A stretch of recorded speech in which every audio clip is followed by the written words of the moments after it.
Ici, moi je m'appelle Voupial Barthélemy, originaire du village Essiembot.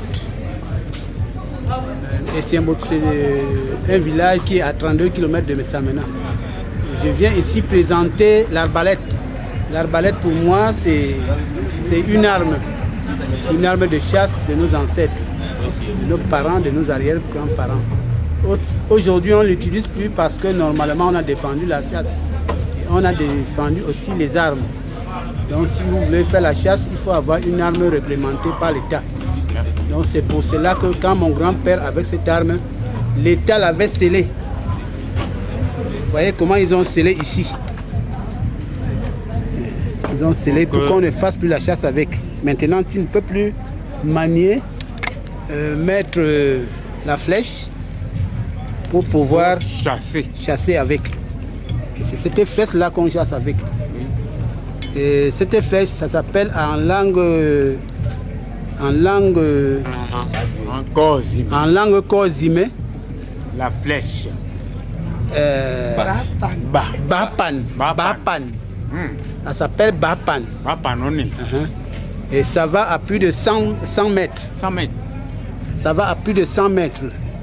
Et il fabriquait toujours un poison qu'il mettait au bout de sa flèche pour pouvoir tuer l'animal. Et après avoir tiré, 10 minutes après, l'animal étant éteint, il ne va pas mourir du coup. Il va seulement rester sur place parce que le produit le menace.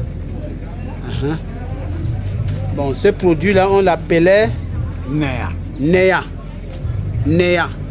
C'est un produit qu'on trouve en brousse.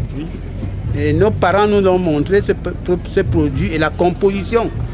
Nous ne le faisons plus maintenant parce que normalement, la chasse est strictement interdite. Bon, c'est pour cela que cette arme étant scellée, on ne pouvait pas le remettre au service des eaux et forêts. Je l'ai gardé comme souvenir pour montrer à mes enfants l'arme que mes parents utilisaient. Parce qu'aujourd'hui, même les enfants Kozime ne savent pas l'arbalète et comment ça s'appelait. Moi, mes enfants savent que ça s'appelle arbalète. Et même les enfants de mon village et même ceux qui sont de ma contrée, je leur présente toujours cette arme qui s'appelle arbalète, qui s'appelle pan en langue Kozime. C'est pour cela que j'ai amené ça ici pour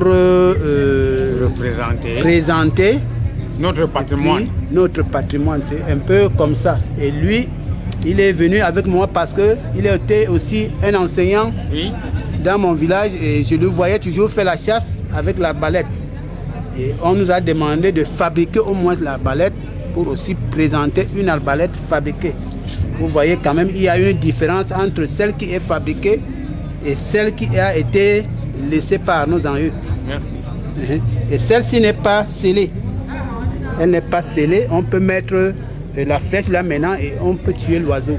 Merci.